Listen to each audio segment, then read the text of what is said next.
Hello, I'm live. And I have fucked up my eye makeup. It looks really bad. It looks worse than it did in the mirror. And the mirror is way more high res than the webcam. But at least I tried for you guys, Well, I tried for me. For posterity.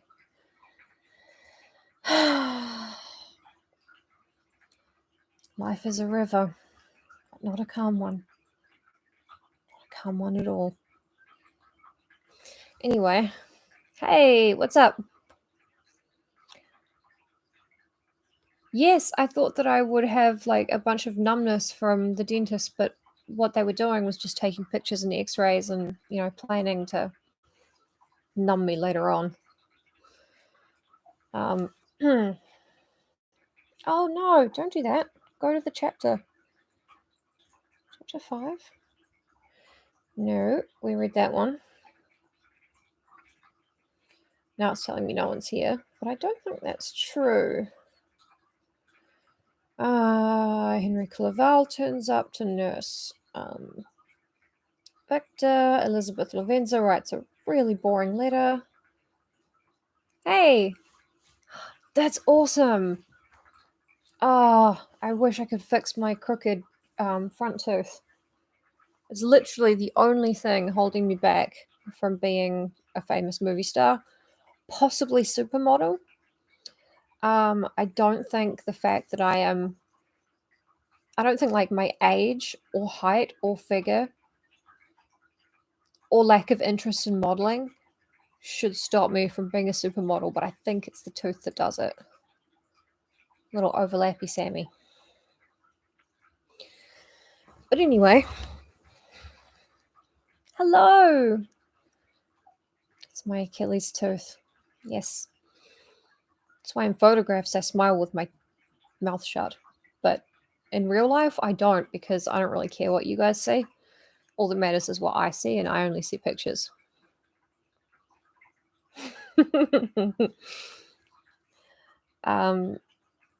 Okay, recap time. No, he's lying on the ground looking at me. Last time on Frankenstein. Victor Frankenstein is 19 years old, okay? You have to know this. He has worked himself to the bone trying to raise his hideous creation. It happened. And he freaked out because the creature wasn't hot. It was ugly, and he got scared and ran away. And then his childhood sweetheart, Henry Clerval. Hey, Nick Farr, how's it going? I hope you weren't too hungover yesterday. Yeah, his childhood friend and sweetheart, Henry Clerval, turns up and goes, "Oh my god, Victor, you look like shit. Let me nurse you back to health." And Victor, being extremely 19 years old, goes, "Oh, thank God, the creature's out of my life forever. Henry Clerval is here. Everything's wonderful." Oh, sorry. God, they're brutal, aren't they? There's one of my neighbors, every time they have a party, the next morning I hear a girl throwing up outside. Oh, definitely not. No, I could not have raised a living dead man baby at 19. I kind of was a living dead man baby at 19. Victor has also gotten a letter from home from his female love interest / cousin / adopted sister, Elizabeth Lavenza, which is extremely boring. And oh yeah, and it was about Justine, who is a girl that was also adopted by the Frankensteins for being too pretty to belong to poor people. She's been given back to her mentally unstable mother, and then the mother blamed her for the deaths of her siblings, so she's back. You're a living dead man baby. Yesterday, with your hangover. Okay, so the chapter ends with Henry Clerval and Victor Frankenstein taking classes together, learning Sanskrit. Victor just loves being with Henry. Henry wants to actually go and work in the Middle East, but Victor's just enjoying not doing science. So, Henry rejoiced in my gaiety. That's the too long didn't read of chapter 6. And the last bit is, we returned to our college on a Sunday afternoon. The peasants were dancing, and everyone we met appeared gay and happy. My own spirits were high, and I bounded along with feelings of unbridled joy and hilarity. So, things are looking up for Victor Frankenstein. God, there's just like no blending, is there? It looks terrible. All right, I'm not going to talk about it anymore. I'm going to read the book. It's what I don't get paid for. Chapter 7 of Frankenstein. On my return, I found the following letter from my father. My dear Victor, you have probably waited impatiently for a letter to fix the date of your return to us, and I was at first tempted to write only a few lines, merely mentioning the day on which I should expect you. His father's a catty bitch too. But that would be a cruel kindness, and I dare not do it. What would be your surprise, my son, when you expected a happy and glad welcome, to behold, on the contrary, tears and wretchedness? Uh-oh. And how, Victor, can I relate our misfortune? Absence cannot have rendered you callous to our joys and griefs, and how shall I inflict pain on my long-absent son? He went away to uni for 2 years and didn't write anything back, and also raised the dead.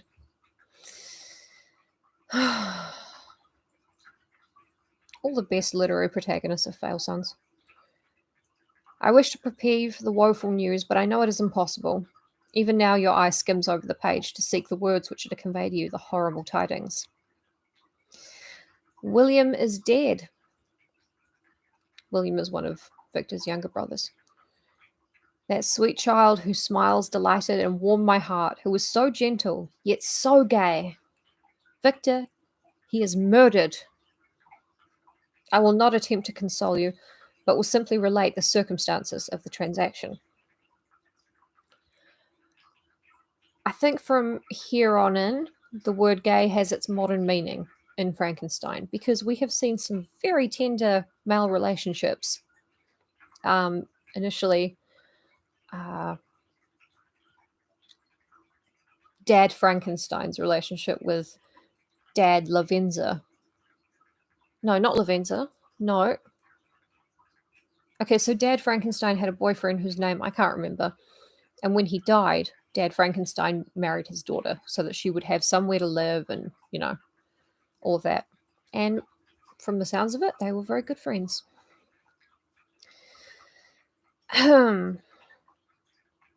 Last Thursday, May the 7th, I, my niece, and your 2 brothers went to walk in Plan Palais. The evening was warm and serene, and we prolonged our walk farther than usual. It was already dusk before we thought of returning, and then we discovered that William and Ernest, who had gone on before, were not to be found. We accordingly rested on a seat until they should return. Presently Ernest came and inquired if we had seen his brother. He said that he had been playing with him, that William had run away to hide himself, and that he vainly sought for him and afterwards waited for a long time, but that he did not return.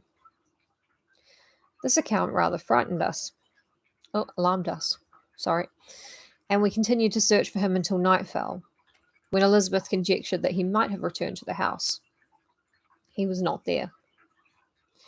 We returned again with torches, for I could not rest when I thought that my sweet boy had lost himself and was exposed to all the damps and dews of night. Elizabeth also suffered extreme anguish. About 5 a.m, I discovered my lovely boy, whom the night before I had seen blooming and active in health, stretched on the grass, livid and motionless. The print of the murder's finger was on his neck. He was conveyed home, and the anguish that was visible in my countenance betrayed the secret to Elizabeth. She was very earnest to see the corpse. At first I attempted to prevent her, but she persisted. and entering the room where it lay, hastily examined the neck of the victim and clasping her hands exclaimed, "Oh God, I have murdered my darling child." Yeah, Ernest Goes to Town, the sexiest porno movie ever made. Well, it should have been. They should make that. That would be really funny. I probably won't watch it, but it would be funny. Ernest gets murdered. Ernest gets for real actually murdered.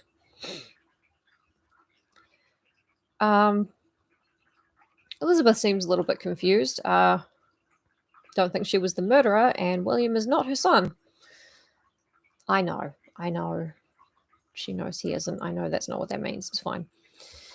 She fainted and was restored with extreme difficulty. When she again lived, it was only to weep and sigh. She told me that that same evening, William had teased her to let him wear a very valuable miniature that she possessed of your mother. This picture is gone, and was doubtless the temptation which urged the murderer to the deed.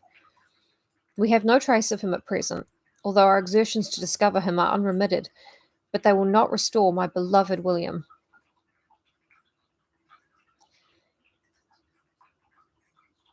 William requested a cameo with a little miniature portrait of his mother on it.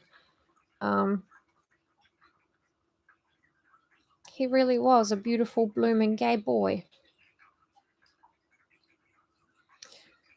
Ernest gets for Ernest gets for real murdered, and it's investigated by Elliot Stabler and Olivia Benson of the Special Victims Unit. It's kind of the plot of the Frankenstein Chronicles, now that I think of it. Sorry. Come, dearest Victor, you alone can console Elizabeth, for some reason. She weeps continually and accuses herself unjustly as the cause of his death. Her words pierce my heart. We are all unhappy, but will not that be an additional motive for you, my son, to return and be our comforter? Your dear mother. Alas, Victor, I now say, thank God she did not live to witness the cruel, miserable death of her youngest darling. Come, Victor, not brooding thoughts of vengeance against the assassin, but with feelings of peace and gentleness that will heal instead of festering the wounds of our minds.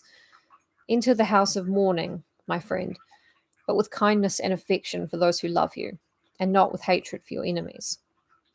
Your affectionate and afflicted father, Alphonse Frankenstein. Geneva, May the 12th, 17 dash. Alphonse is asking a lot of a 19-year-old boy. I mean, at 19, you are legit crazy still. You have teenage brain. Yeah. I'm not sure there's any 19-year-old on Earth who could hear their little brother had been murdered and just go home like, well, I'm here to help everybody heal and move on. Because he's in heaven now. Clerval, who had watched my countenance as I read this letter, was surprised to observe the despair that succeeded the joy I at first expressed on receiving news from my friends. I threw the letter on the table and covered my face with my hands. My dear Frankenstein, exclaimed Henry when he perceived me weep with bitterness, are you always to be unhappy? My dear friend, what has happened? Oh yeah, this would definitely be about me. I don't know how Victor's going to take it. I'm sure he's going to be very mature. I motioned him to take up the letter while I walked up and down the room in the extremest agitation. Tears also gushed from the eyes of Clerval as he read the account of my misfortune. He was home, like, around the area for the last 2 years when you weren't, so he kind of knew your brother better than you do. I can offer you no consolation, my friend, said he. Your disaster is irreparable. What do you intend to do? To go instantly to Geneva. Come with me, Henry, to order the horses. You kind of have to remember that Victor and Henry have been studying at the university for a while. A few months, I think. During our walk, Clerval endeavoured to say a few words of consolation. He could only express his heartfelt sympathy. "Poor William," said he. "Dear, lovely child, he now sleeps with his angel mother." Who that had seen him bright and joyous in his young beauty, but must weep over his untimely loss? To die so miserably, to feel the murderer's grasp. How much more a murder that could destroy radiant innocence? Poor little fellow. One only consolation have we. His friends mourn and weep, but he is at rest. The pang is over. His sufferings are at an end forever. A sod covers his gentle form, and he knows no pain. He can no longer be a subject for pity. We must reserve that for his miserable survivors. Clerval is not very good at cheering people up. I don't know what I would say in that scenario, but Clerval spoke thus as we hurried through the streets. The words impressed themselves in my mind, and I remembered them afterwards in solitude. But now, as soon as the horses arrived, I hurried into a cabriolet and bade farewell to my friend.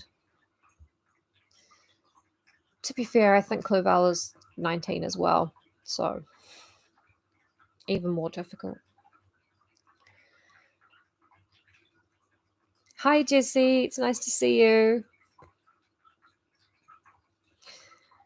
So far, Victor Frankenstein has just gotten a letter saying that his youngest brother, William, has been murdered. They don't know who did it. My journey was very melancholy. At first, I wished to hurry on, for I longed to console and sympathize with my loved and sorrowing friends. But when I drew near my native town, I slackened my progress. I could hardly sustain the multitude of feelings that crowded into my mind. I passed through scenes familiar to my youth, but which I had not seen for nearly 6 years. How altered everything might be during that time.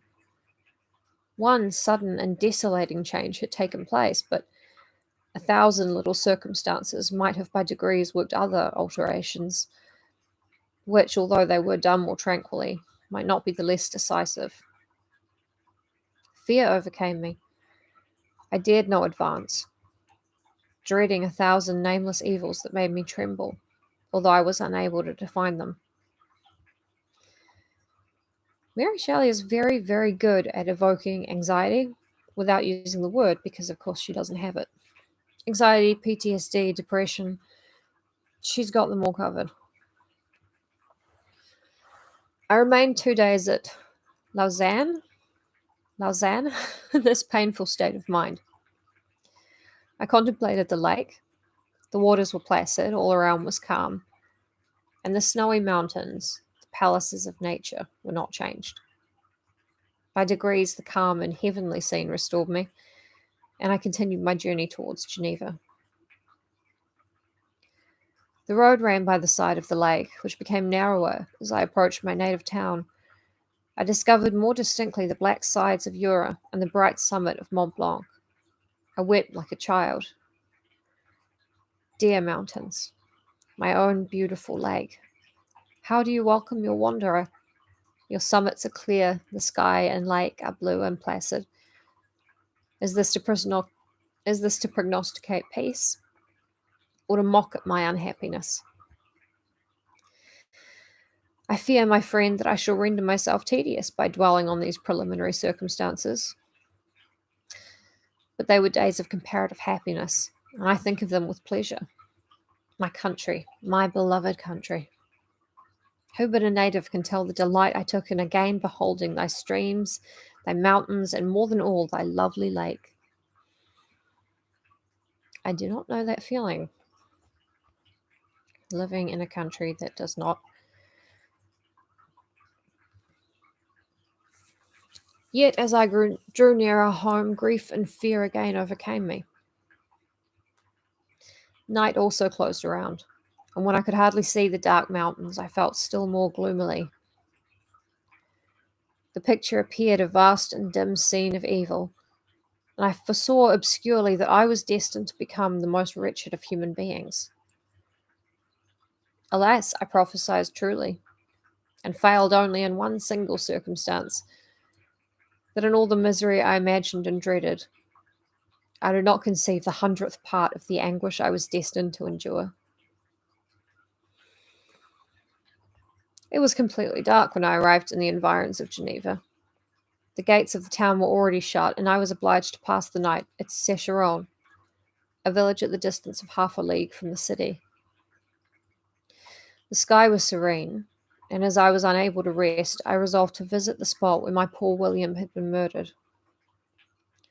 As I could not pass through the town, I was obliged to cross the lake in a boat to arrive at Plainpalais. During this short voyage, I saw the lightning playing on the summit of Mont Blanc in the most beautiful figures. The storm appeared to approach rapidly, and on landing, I ascended a low hill that I might observe its progress. Really, Victor? It advanced. The heavens were clouded, and I soon felt the rain coming slowly in large drops, but its violence quickly increased. I'm not saying the place name's right. It's fine. I quitted my seat and walked on, although the darkness and storm increased every minute, and the thunder burst with a terrific crash over my head. It was echoed from Salève, the Urals, and the Alps of Savoy. Vivid flashes of lightning dazzled my eyes, illuminating the lake, making it appear like a vast sheet of fire. Then for an instant everything seemed of a pitchy darkness, until the eye recovered itself from the preceding flash. The storm, as is often the case in Switzerland, appeared at once in various parts of the heavens. The most violent storm hung exactly north of the town, over the part of the lake which lies between the promontory of Bellerive and the village of Coppet. Hi. Yeah. But if I'm pronouncing a place name wrong, I'm sorry. I don't know how to pronounce them. Victor has gone home to Geneva. Well, he hasn't quite reached it because he's got a letter saying that his youngest brother William was murdered. So he is 19 and very upset that his youngest brother William has been murdered. So he has left Henry Clerval and he has travelled almost to Geneva. He got there too late and the town is shut. They've shut the town gates or whatever. So he's just gone out to have a look at the place where his youngest brother William was murdered. And a huge storm hits because Victor Frankenstein is not very good at science. Hey, Pan and Scan, buddy. I know, little Billy Frankenstein. The littlest Frankenstein. Yes, no, it's all good. It's all good because we're all here. Well, those of us who are here are here. And that's the truth. Another storm enlightened Jura with faint flashes, and another darkened and sometimes disclosed the mole, a peaked mountain to the east of the lake. While I watched the tempest, so beautiful yet terrific, I wandered on with a hasty step. This noble war in the sky elevated my spirits. I clasped my hands and exclaimed aloud, "William, dear angel, this is thy funeral, this thy dirge." As I said these words, I perceived in the gloom a figure which stole from behind a clump of trees near me. I stood fixed, gazing intently. I could not be mistaken. Hi, Jessie. A flash of lightning illuminated the object and discovered its shape plainly to me. Its gigantic stature and the deformity of its aspect, more hideous than belongs to humanity, instantly informed me that it was the wretch, the filthy demon to whom I had given life. Can you believe it? What did he there? Could he be, I shuddered at the conception, the murderer of my brother? No sooner did that idea cross my imagination than I became convinced of its truth. My teeth chattered, and I was forced to lean against a tree for support. The figure passed me quickly, and I lost it in the gloom. Nothing in human shape could have destroyed the fair child. He was the murderer. I could not doubt it. The mere presence of the idea was an irresistible proof of the fact. I thought of pursuing the devil, but it would have been in vain, for another flash discovered him to me hanging among the rocks of the nearly perpendicular ascent of Mont Salève, a hill that bounds Plainpalais on the south. He soon reached the summit and disappeared. The modern Prometheus rules. I mean, he shouldn't have killed that little boy, but he can just kind of run up a mountain. Amazing. I remained motionless. The thunder ceased, but the rain still continued, and the scene was enveloped in an impenetrable darkness. I resolved in my mind the events which I had until now sought to forget, the whole train of my progress toward the creation, the appearance of the works of my own hands at my bedside, its departure. 2 years had now nearly elapsed since the night on which he first received life, and was this his first crime? Alas, I had turned loose into the world a depraved wretch, whose delight was in carnage and misery. Had he not murdered my brother? Victor. Okay, so Victor's 21 now, he's not 19, but there's not a huge amount of difference. You thought he was just gone? And that part of your life was over? I created my own fail son. It's fail sons having fail sons. And you hate to see it. And it's happening more and more. No one can conceive the anguish I suffered during the remainder of the night, which I spent cold and wet in the open air. But I did not feel the inconvenience of the weather. My imagination was busy in scenes of evil and despair. I considered the being whom I had cast among mankind, and endowed with the will and power to effect purposes of horror, such as the deed which he had now done, nearly in the light of my own vampire, my own spirit let loose from the grave, and forced to destroy all that was dear to me. And this refers to the myth of the vampire, which we discussed a little bit during the Dracula live read, which was that the vampire and the zombie and the ghost, they were all kind of the same breed, you know. So the idea was that a person would die and then they would come back to suck the life from their closest family members and their most loved ones. And people think that this legend is probably based on the way that an infectious disease traveled in families. You know, one person would die, the rest of the household would get very sick, and, you know, so on.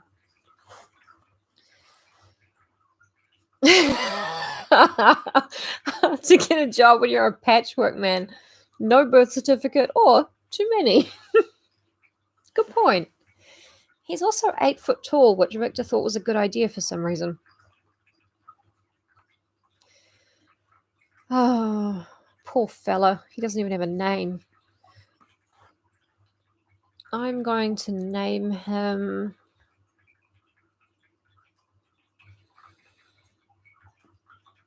Jason. His name is Jason Frankenstein, and he's a very nice man. Jesse! Close. I came close. Jesse Frankenstein, attorney at law. Day dawned, and I directed my steps towards the town. The gates were open, and I hastened to my father's house. My first thought was to discover what I knew of the murderer and cause instant pursuit to be made. Yeah, Adam makes sense. I think Jason's funnier. I keep tweeting at Jordan Peele about the film Us because I have a question for him that I need it answered. I need to know if the son's name is Jason because people are always Jason him. They're chasing him to get. And I need Jordan Peele to just see it, say yes or no, and probably block me. That's all I need. Nick, go to bed. Look after yourself. Have a good one, and We'll be thinking of you for the rest of the video. Good night.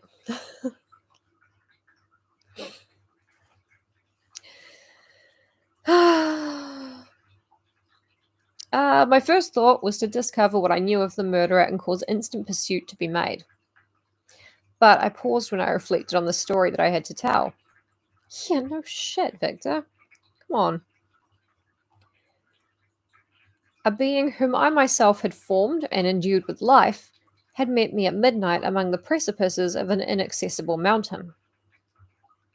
I remembered also the nervous fever with which I had been seized just at the time that I dated my creation, and which would give an air of delirium to a tale otherwise so utterly improbable.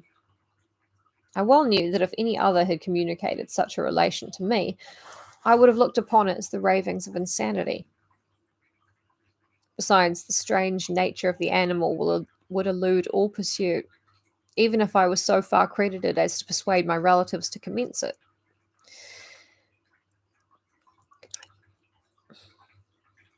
And then of what use would be pursuit? Who could arrest a creature capable of scaling the overhanging sides of Mont Salève? These reflections determined me, and I resolved to remain silent. You could just say, there is an 8-foot tall man who hates me.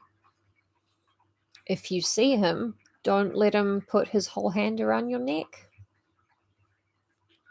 But, I'm older than Victor and somewhat wiser, I like to think. It was about 5 in the morning when I entered my father's house. I told the servants not to disturb the family and went into the library to attend the usual hour of rising. 6 years had elapsed, passed in a dream but for one indelible trace, and I stood in the same place where I had last embraced my father before my departure for Ingolstadt. Beloved and venerable parent, he still remained to me. I gazed upon the picture of my mother which stood over the mantelpiece. It was an historical subject, painted at my father's desire, and represented Caroline Beaufort in an agony of despair, kneeling by the coffin of her dead father. Her garb was rustic and her cheek pale, but there was an air of dignity and beauty that hardly permitted the sentiment of pity. Below this picture was a miniature of William, and my tears flowed when I looked upon it. Should probably explain the historical subject. In the late 18th century, early 19th century, it was very fashionable to paint to paint rich people, especially rich ladies, as figures from classical history. So you couldn't paint a Georgian woman without, 10,000 layers and a big puffy hairdo and an enormous hat. But you could paint her in some flowing silks as a Greek goddess. And so they did. It was fine. It was not like a scandalous way of depicting upper class women, because it was classical, you see. It was historical.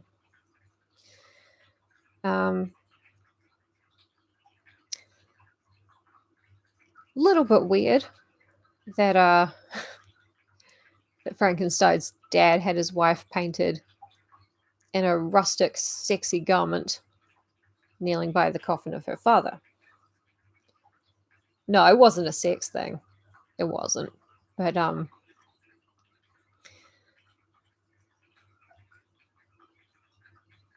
yeah, historical tableaus sometimes were. But no, it wasn't a sex thing. You're quite right. But that's what a historical subject means. Alexander the Frankenstein.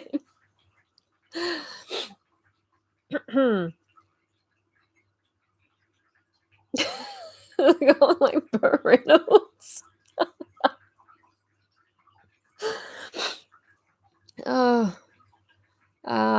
While I was thus engaged with talking about historical portraits and looking at the miniature of William and flowing tears and stuff like that, while I was thus engaged, Ernest entered.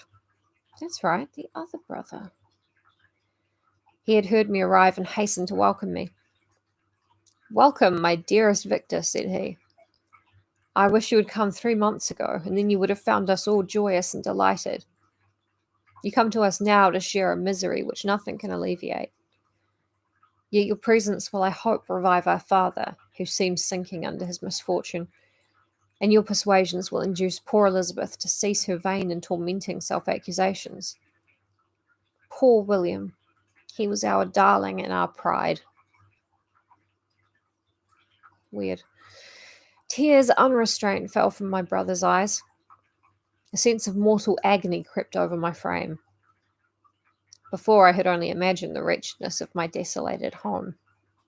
The reality came on me as a new and a not less terrible disaster. I tried to calm Ernest. I inquired more minutely concerning my father, and here I named my cousin. "She most of all," said Ernest, "requires consolation. She accused herself of having caused the death of my brother, and that made her very wretched. But since the murderer has been discovered—" "The murderer discovered? Good God, how can that be? Who could attempt to pursue him? It is impossible. One might as well try to overtake the winds, or confine a mountain stream with a straw. I saw him too. He was free last night." "I do not know what you mean," replied my brother in accents of wonder, "but to us the discovery we have made completes our misery." Oh God, so that's what all that letter was about. Okay. "Do you guys remember Justine from yesterday?" "Yeah, me neither. She's another girl the Frankensteins adopted because she was too pretty to live with a poor family." No one would believe it at first, and even now Elizabeth will not be convinced, notwithstanding all the evidence. Indeed, who would credit that Justine Moritz, who was so amiable and fond of all the family, could suddenly become so capable of so frightful, so appalling a crime? Oh, they're all very normal things to say. Yeah. "Last night I saw a huge man that no one could ever chase down. He's like the wind." Yeah, I don't really know what you're talking about, but remember our adopted sister Justine, who was kind of like an adopted servant? Yeah, she killed him, so that sucks. Yeah, especially if it's one of those really cool straws that goes around and around, turns into glasses. I had one of them, and it was so fun to drink through. I downed 2 cherry sodas before I knew what I was doing. Oh, heady days. 2015. Justine Moritz. Poor girl, is she the accused? But it is wrongfully, everyone knows that. No one believes it, surely, Ernest. He looked like the wind. He was an ungodly abomination. I mean, his hands were like strangling size, I assume, because of the strangling. And his name is Jason. His name is Ernest. Yeah, I think the monster's name can be Ernest too. That's nice. The creature, not the monster. No one believes it, surely, Ernest. No one did at first, and don't call me Shirley. But several circumstances came out that have almost forced conviction upon us, and her own behaviour has been so confused as to add to the evidence of facts a weight that I fear leaves no hope for doubt. But she will be tried today, and you will then hear all. Yeah. Oh, Niobe has just passed out on the memory foam cat bed. It was Richard and also several people. He looked like the wind. He's made of several people. He's I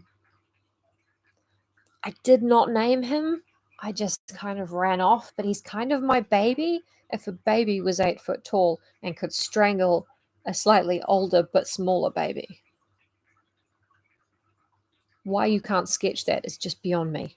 Do your fucking job. He then related that, the morning of which the murder of poor William had been discovered, Justine had been taken ill and confined to her bed for several days. During this interval, one of the servants, happening to examine the apparel she had worn on the night of the murder, had discovered in her pocket the picture of my mother, which had been judged to be the temptation of the murderer. The servant instantly showed it to one of the others, who, without saying a word to any of the family, went to a magistrate, and upon their deposition, Justine was apprehended.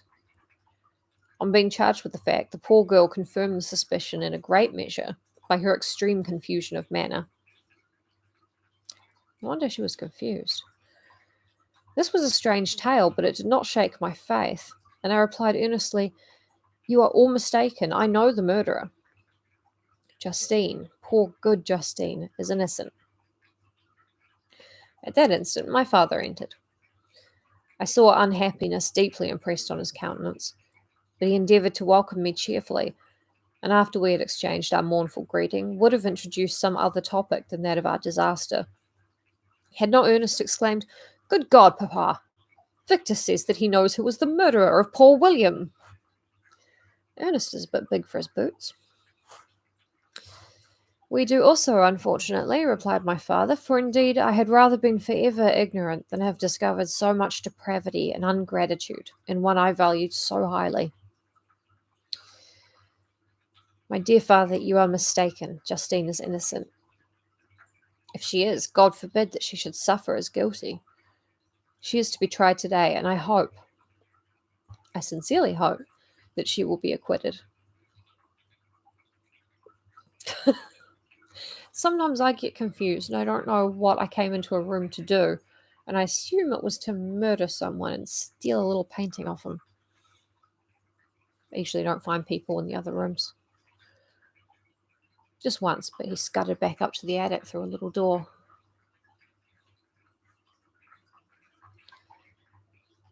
This speech calmed me. I was firmly convinced in my own mind that Justine, and indeed every human being, was guiltless of this murder. I had no fear, therefore, that any circumstantial evidence could be brought forward strong enough to convict her. My tale was not one to announce publicly. Its astounding horror would be looked upon as madness by the vulgar. Did anyone indeed exist, except I, the Creator, who would believe, unless his senses convinced him, in the existence of the living monument of presumption and rash ignorance which I had let loose upon the world? Oh, that was my parents' pet name for me. Cute. We were soon joined by Elizabeth. There's a lot of talk about Elizabeth, but time had altered her since I last beheld her. It had endowed her with a loveliness surpassing the beauty of her childish years. There was the same candour, the same vivacity, but it was allied to an expression more full of sensibility and intellect. She welcomed me with the greatest affection. "Your arrival, my dear cousin," said she, "fills me with hope. You perhaps will find some means to justify my poor guiltless Justine. Alas, who is safe if she be convicted of crime? I rely on her innocence as certainly as I do upon my own. Our misfortune is doubly hard to us.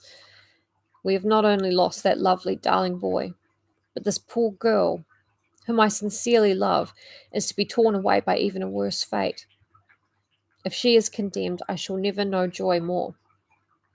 But she will not, I am sure she will not, and then I shall be happy again, even after the sad death of my little William." "She is innocent, my Elizabeth," said I, "and that shall be proved. Fear nothing, but let your spirits be cheered by the assurance of her acquittal."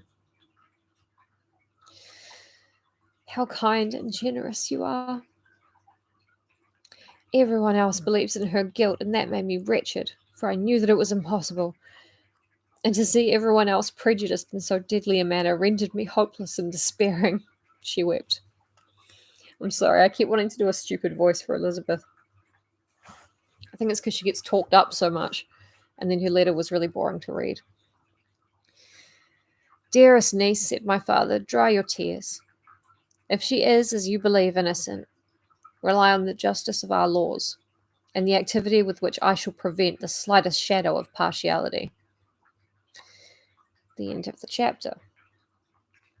which is a much longer chapter than we normally have. So I think I'm just going to read the one tonight.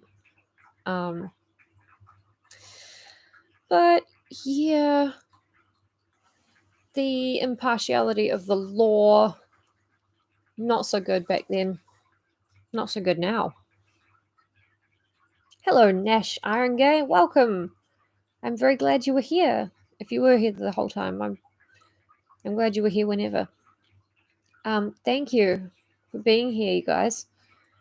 I need to go to like voice lessons so I can figure out how to read one chapter of one book without my voice getting sore. Hi. But yeah, thank you for being here. I was very brave today. I went to the dentist and I didn't like kick any of the trays over or lick her fingers or anything weird. So it was pretty good. But yeah, thank you for being here. Please come again tomorrow. It's tomorrow, Thursday. Yeah. More Frankenstein tomorrow. And stay safe. Wash your hands. Be careful. Look after each other. I'm a doctor. It's better than like and subscribe. Yeah, bye. Bye, everyone. Good night.